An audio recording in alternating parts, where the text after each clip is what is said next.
Howard here with some cool chord inversion ideas that you can add to your playing to color things up, make your chord work a little bit more interesting, and also just your rhythm playing in general. Okay, so let's dive right into it. I'm going to be using 4 really simple standard chords, and then we're going to decorate them. Okay, here we go. So we're going to be using a C, an A minor, an F, and a G. 4 chords you can find in numerous songs. Every Breath You Take, same chord progression. Jamaica by Led Zeppelin, and just about every 50s doo-wop tune ever recorded, right? So it's a very simple chord progression. It's been used a lot, but what we're going to do is use inversions of those chords along with little scale patterns and things, just playing in and out of the chords and also playing right inside the chords, okay?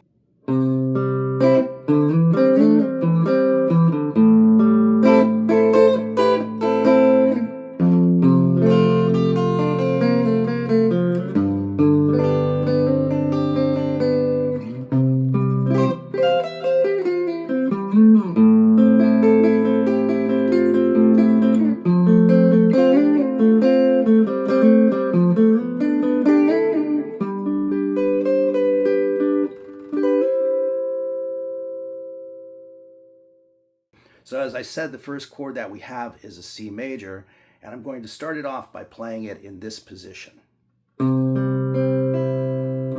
Okay, that's going to be the first thing, and then we're going to look at the inversion of that chord, which would be that. So what I'm doing for this first phrase is I'm thinking of this shape of the chord, the standard bar chord shape, as well as the inversion with the third in the root, okay?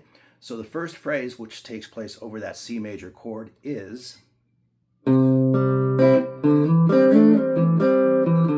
you can see that I'm just using those 2 shapes, those 2 inversions of the chord to form a phrase or a lick, okay? And this is something that you can do all the time, okay? If you've got a major chord shape, a D, you can think of that inversion,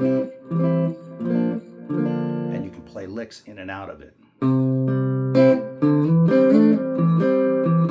And then the next chord in line was an A minor. And so I'm thinking of an A minor 7, okay? But I'm playing it with the open A string, just like that, okay? And then I'm gonna let that A string ring out, okay? And again, each and everything that I'm showing you in this lesson is something that you can utilize over and over and over again over major and minor chords, okay? So once again, I'm using this for the A minor. Let that open A string ring, and then I'm playing this. And again, this is stuff you can use over and over again. So what I've got here is an A minor chord, an inversion of an A minor chord. We know the A minor chord is A, C, and E, and I'm playing E, A, and C. And then what follows is an E minor triad, although I'm thinking more of a C major 7 chord, which harmonizes with that A minor, but you can think of it as an E minor triad. And then another inversion of the A minor chord, C, E, A.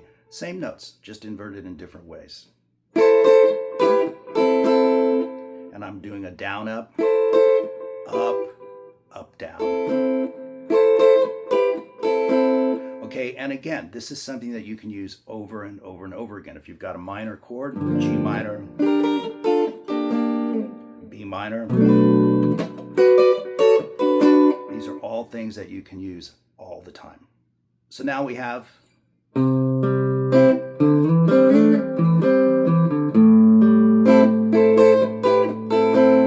that covers the first 2 C major and A minor chords, okay? And then we move to an F chord, and I'm using the full-on bar chord. Okay? Now what I'm doing is a little Hendrix trick right here, and I'll talk about this in detail, even though I'm not covering all of that in this specific lesson.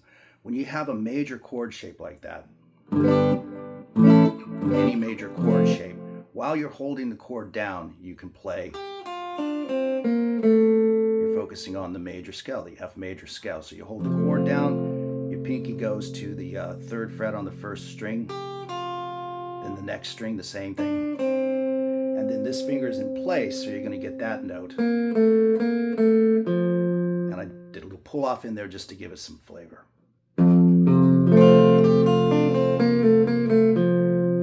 you can do that anywhere on the fretboard. You can mix up the notes any way you want. You can do hammer-ons.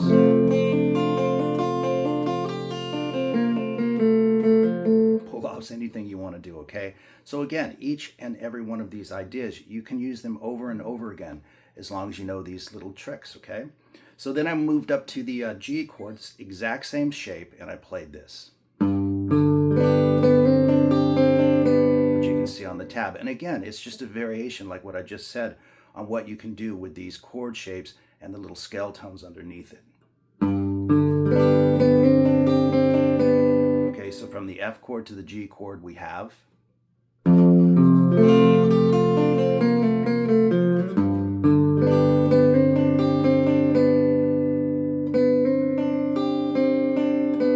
just nice and slow so you can see that on the tab. So for the first 4 chords, then we have this. And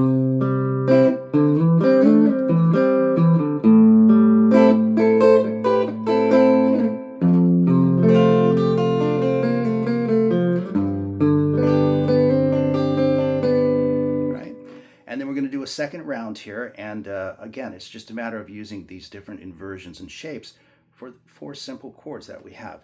And so I came up here and I played a full C bar chord, just like I was doing with the G and the F. Okay. Now, if you think of your average standard D chord shape, as you move that up the fretboard, you get the different chords, right? D, E, F, G, A, B, C.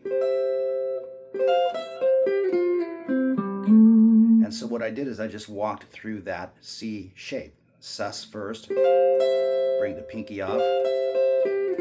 And again, I'm just thinking about that C chord. So I'm combining those 2 or 3 fingerings together to make it happen. So for that C chord we have, or if you prefer playing it, you can do that as well.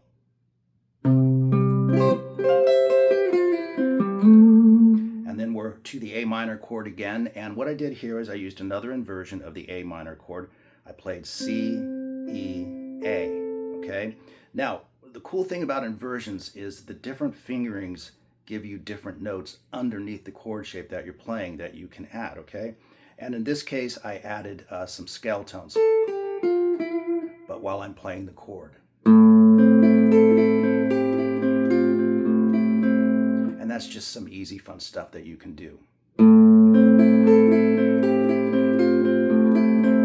Okay, so we have and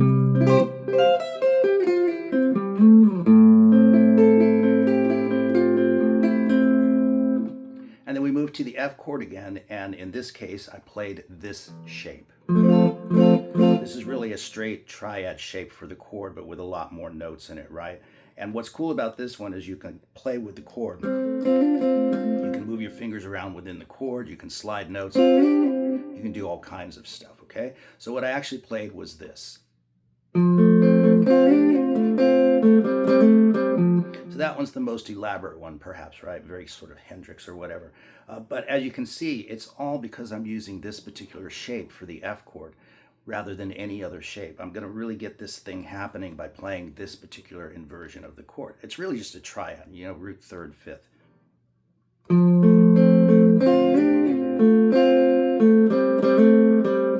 do that one again slowly.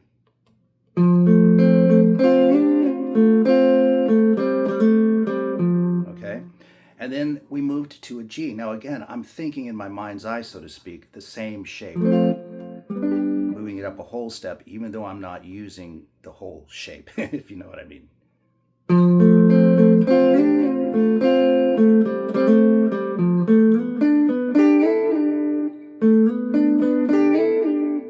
Again, these are things you can use over and over and over again. That's just an inversion of a G chord, right? A G is G, B, D. I'm playing B, D, G. It really comes from that shape right there. And once you're in that shape, you can slide notes, you can hammer, you can do pull-offs, okay? So both that F and that G are thought of based on that particular fingering.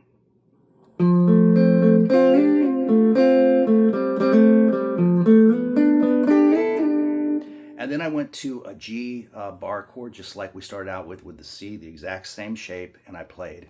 And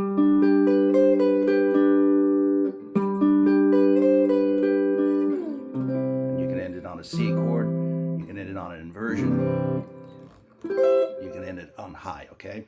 And so let's do the whole thing nice and slow.